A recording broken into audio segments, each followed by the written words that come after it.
जय श्री कृष्ण। विश्व पर्यावरण दिवस पर आप सभी भक्तों को बहुत बहुत शुभकामनाएं। समस्त प्रकृति परमात्मा का ही प्रत्यक्ष स्वरूप है। गोस्वामी जी कहते हैं, सी राम मैं सब जग जानी, करो प्रणाम जोरि जुग पानी।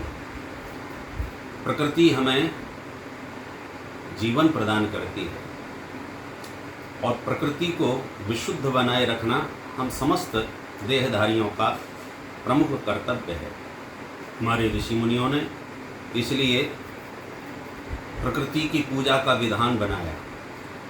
बट अमावस्या आने वाली है, बरगद की पूजा माताएं करती हैं, पीपल की पूजा होती है, तुलसी की पूजा होती है, क्योंकि ये सब जीवनदायिनी शक्ति हैं।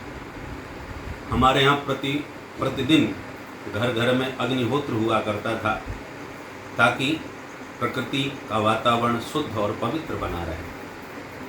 हमारे यहाँ पर्वतों को, नदियों को, वृक्षों को, सबको जीवंत बतलाया गया है सनातन धर्म में। देखो, यदि ये जीवंत न होती, प्राणदायिनी न होती, तो गंगा पुत्र भीष्म की हम कैसे कल्पना कर सकते हैं। गंगा जी के बेटा हैं। यमुना कालिंदी के रूप में कन्हैया की पटरानी बनी। हिमालय जिनकी पुत्री पार्वती जी से भोले बाबा का विवाह हुआ।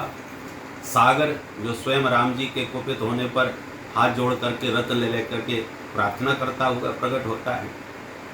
सूर्य के वंश में राम जी का प्रादुर्भाव होता है। चंद्र वंश में कृष्णचंद्र जी का प्रादुर्भाव होता है। तो अब बताइए, सूर्य, चंद्र, पर्वत, जल, नदियाँ, ये सब जीवंत हैं। एक कथा आती है कि वृक्षों ने मिलकर के एक अप्सरा, पूर्वचित्ती अप्सरा की जो कन्या थी उसका भरण पोषण किया, इसलिए उस कन्या का नाम पड़ गया वार्क्षी, क्योंकि वृक्षों ने ही उसकी रक्षा की।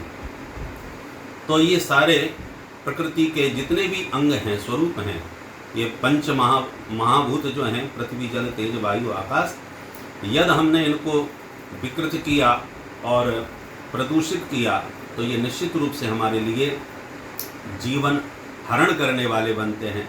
और यदि हमने प्रकृति का आदर किया तो ये निश्चित रूप से हमारी जीवनदायिनी शक्ति बनती हैं। इसलिए इस विश्व पर्यावरण दिवस पर हम सबको मिल करके ये प्रतिज्ञा करनी चाहिए कि हम ऐसा कोई कार्य न करें जिससे प्रकृति प्रदूषित हो, क्योंकि इसी से हमें जीवन प्राप्त होता है। ये परमात्मा का प्रत्यक्ष प्रकट रूप है। इसलिए सिय राम मैं सब जग जानी, करहूँ प्रणाम जोरि जुग पानी। प्रकृति रूपी परमात्मा के प्रत्यक्ष रूप को हम सब प्रणाम करें और इसका आदर करें। आप सबको पुनः विश्व पर्यावरण दिवस पर पुनः अनंत शुभकामनाएं। जय श्री कृष्ण।